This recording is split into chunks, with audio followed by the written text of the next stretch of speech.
My name is Matthew, and I guess we'll kind of touch base on my story. I remember I was about 9 years old, and that's when I started drinking out of her Crown Royal bottle. And I didn't do it because I wanted to fit in. I didn't do it because I thought it was cool. I did it because I saw that it gave her comfort, and I did it because I was alone, and if it helped her, then maybe it'll help me. So, of course, I liked the effect of it. It helped numb, it helped mask, you know, um, how depressed I was as a little kid. So then, about 12 years old, is when I started getting into drugs. It was an experience that just helped me escape from myself. I just didn't like being in my own skin. I fell heavy into my addiction, met a lot more wrong people. Long story short, that ended up getting me into prison. That was for residential burglary, and I got a 9 year sentence with two strikes. I regret a lot of things. There was a lot of choices, but at the same time, it was what we do as addicts. We go into survival mode, and I feel personally that addicts are probably by far the most resilient population. I felt that maybe changing the venue would help escape all of that. But what I found out is wherever I'm at, I'm right there. I was still in addiction, trying to battle who I was, where I was.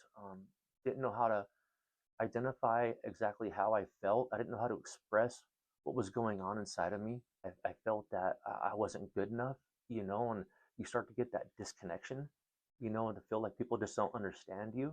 Like I'm a good person, but I feel that I'm extremely misunderstood a lot of times. I got 3 DUIs in 3 years, and then I made some more poor choices and got a couple more felonies.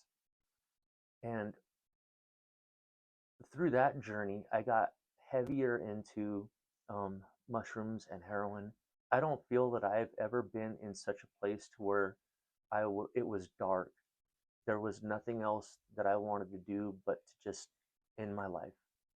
I felt like it would just be better to ease the pain because the drugs weren't working anymore. I didn't know how to live life without a substance. So like I'm like this brand new baby out here in the community.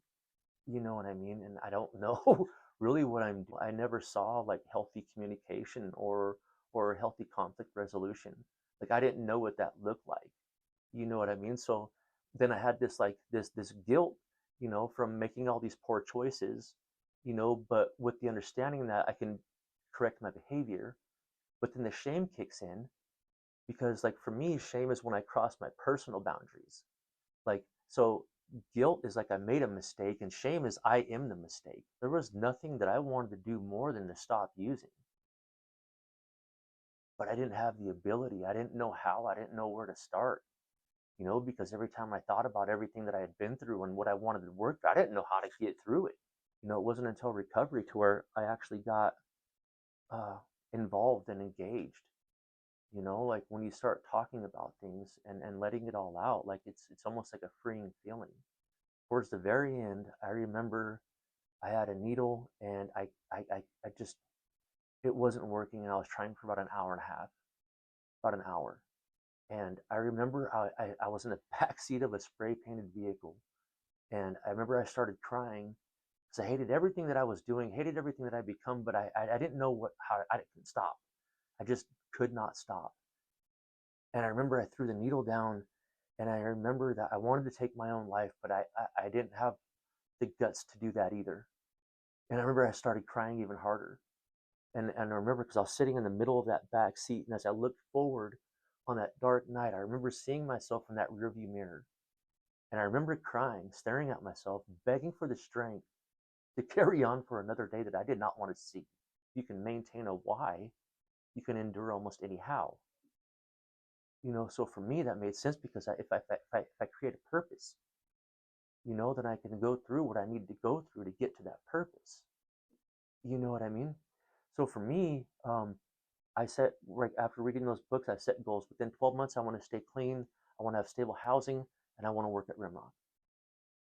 So I got out, went through treatment, got stable housing, and about 5, 6 months in, I was chairing meetings over here once a week, and somebody said, you really need to apply. And I'm like, I don't know if I'm ready yet. They said no. So, God works in mysterious ways. And so I applied and interviewed, got hired, and I've been here for about 3 years now. And it's been such a blessing to be here, to be able to give back to a place that gave to me, and to give to individuals who have been down those dark roads that that really have no glimpse of where the light's at, you know, but to be side by side with them, let them know like we do recover and the help is here. Finding that point of acceptance of who I am and where I'm at today, and to be okay with it and to be okay with me and my skin. They say surrender to win, and that's kind of what I'm doing right now. And so what I'm trying to do is continue here at Rimrock and learn all I can. There's a lot of experience here, continuing education. So I now have a bachelor's degree and going from a master's program. My end goal is to obtain my LCPC, private practice, and then hopefully maybe travel speaking somewhere on some type of circuit. And I feel that Rimrock has been a huge part and success in my recovery and reestablishing the connection. And once we start getting that back and letting people into our lives, then we can start to be comfortable with who we are. Yeah, so currently going in the graduate program, MSUB, and going for clinical rehabilitation and mental health counseling. It's kind of cool because I might have an office next to the counselor that I had when I came through. And I think now that I thought of him, it reminds me of like a pivotal point in treatment when I was here. So he brought me back to 9 years old, that lost little boy, like underneath the kitchen table watching my mom, like, that 9-year-old little boy.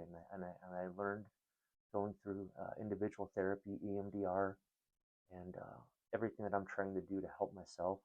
I learned that I just need to give that little boy a hug, and so for me, it wasn't just, stopping the substance. It was learning how to embrace the little child in me, and to tell myself that it wasn't my fault, and to forgive myself, and to actually love myself and to love life. I wake up now and I'm actually excited about waking up and doing what we do, because it's empowering, to be able to be a light or give somebody hope, because sometimes that's all we really need is just someone to say, I believe in you. Our journey's been tough, and a lot of it was due to resentments. I had a hard time getting over like my anger and frustration for growing up, in a manner that I realize now that no child should have to go through. Once I understood that my dad, my mom, they were both in active addiction. And despite everything, it gave me a better understanding of why they did what they did. It wasn't because I failed. It wasn't because they didn't love me. It helped me understand that they were in the grip of a disease that controlled them, and they were powerless. My relationship with my mom, I've done a lot of soul searching and gain knowledge from everybody that I can, and I love my mom. Like we are really good friends now. We talk. I see her every week. We go to lunch every Friday. Going through recovery, like she's told me that there's no sorry you can say. So that's part of you living amends, is like every day I'm going to wake up clean and do what I can to give back instead of saying, what can I get? So when I wake up and I see snow out, I'm going over to my mom's house, to try to give back and show her that, hey, I'm clean, I'm here, and I love you. And, thank you for everything, that you've done, even though I created so much turmoil. Learning how to sit in those uncomfortable feelings was a process, but I felt that I was open to it. By that time, I felt that I was broken. I was legitimately broken enough to where I knew I was going to die out there. So I was willing to listen. I was willing to learn. I was willing to do what was asked of me.